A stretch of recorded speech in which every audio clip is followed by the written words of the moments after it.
Bonjour à tous et bienvenue dans ce nouveau tutoriel de réseau informatique. Bienvenue également dans cette deuxième vidéo de la playlist consacrée au routage statique. Dans cette vidéo, nous allons expliquer les principes de fonctionnement du routage statique avec cette topologie, dans laquelle nous avons bien évidemment nos trois segments de réseau présentés dans la vidéo 1 de cette playlist.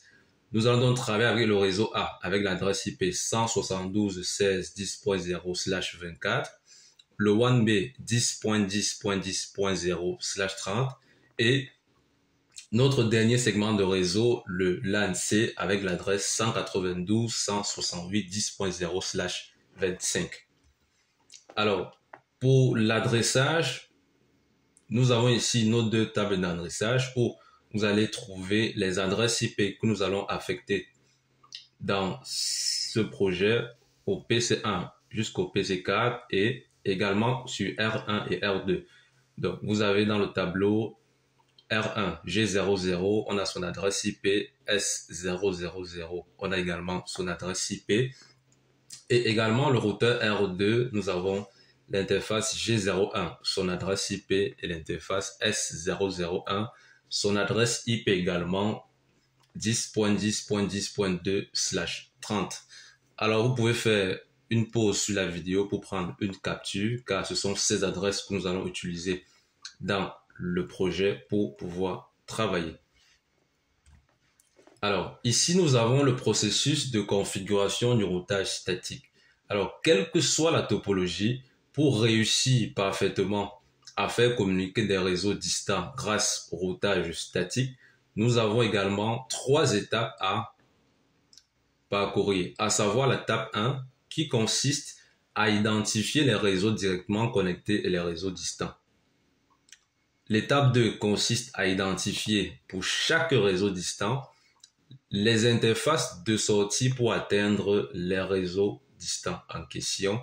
Et enfin, nous avons la dernière étape, l'étape 3, qui consiste tout simplement à appliquer la syntaxe suivante: IP route, suivi de ce paramètre, suivi du suivant et enfin de l'interface de sortie. Alors ici, IP route représente la commande, la série de X représente l'adresse réseau du réseau distant, la série Y représente le masque de sous-réseau du réseau distant et le dernier paramètre représente quant à lui l'interface par laquelle sort le paquet pour atteindre le réseau distant.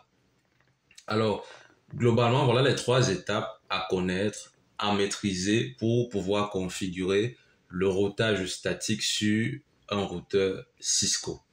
Étape 1, quels sont les réseaux connectés, quels sont les réseaux distants. Étape 2, quelles sont les interfaces de sortie. Et enfin, étape 3, comment est-ce que je vais appliquer ma syntaxe? Il faut que je connaisse l'adresse du réseau distant, son masque de sous-réseau et surtout l'interface de sortie ou les interfaces de sortie dans le cas où la topologie peut-être possède plusieurs chemins. Donc, vous aurez des chemins principaux et des chemins secondaires dans ce cas-là. Alors, pour revenir à notre cas pratique, nous avons donc ici notre réseau avec ces trois segments toujours A, B et C.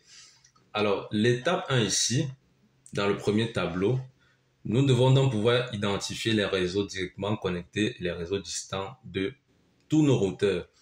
Dans notre topologie, nous avons deux routeurs, R1 et R2, et nous notons donc ici que le routeur R1, comme réseau directement connecté, c'est le réseau A et le réseau B. Le routeur R2, réseau directement connecté, c'est le réseau B et le réseau C. Et donc, dans la précédente vidéo, nous avons fait comprendre que tous les réseaux qui ne sont pas directement connectés sont automatiquement des réseaux distants.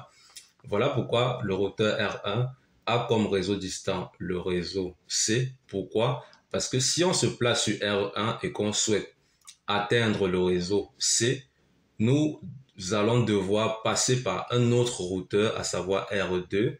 Et donc, le réseau C est déclaré réseau distant parce que pour l'atteindre, on traverse un autre routeur. Donc ça, c'est la première étape. Et nous voyons aussi que pour le routeur R2, son réseau distant, c'est le réseau A. Deuxième étape, c'est donc d'identifier les interfaces de sortie pour atteindre les réseaux distants.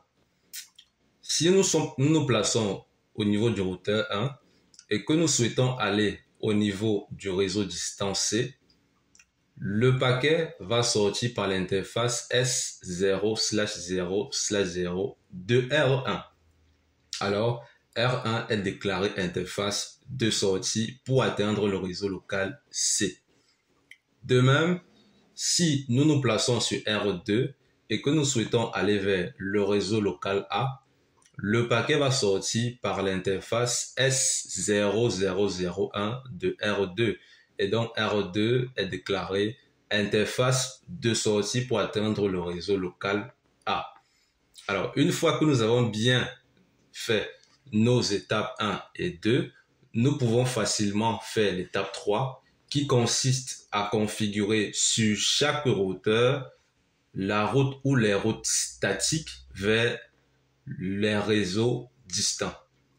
Cela signifie que sur R1, la colonne qui nous intéresse, c'est la colonne réseau distant et non la colonne réseau directement connecté.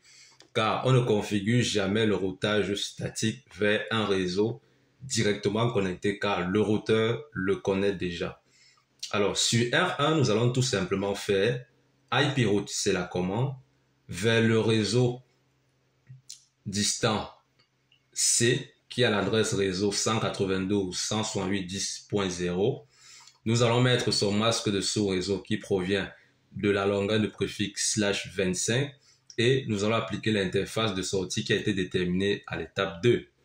Et de même, sur le routeur 2, nous allons faire IP route en mode de configuration globale bien sûr, vers son réseau distant qui est le réseau local A, le 172.16.10.0, avec le masque de sous-réseau 3x255.0 car ce réseau est à /24. Et enfin, nous allons mettre l'interface de sortie qui a été aussi déterminée à l'étape 2. Alors voilà tout simplement comment nous avons respecté les 3 étapes pour pouvoir faire communiquer le réseau local A au réseau local C. Alors c'est tout pour cette vidéo dans laquelle il était question de vous présenter le principe de configuration.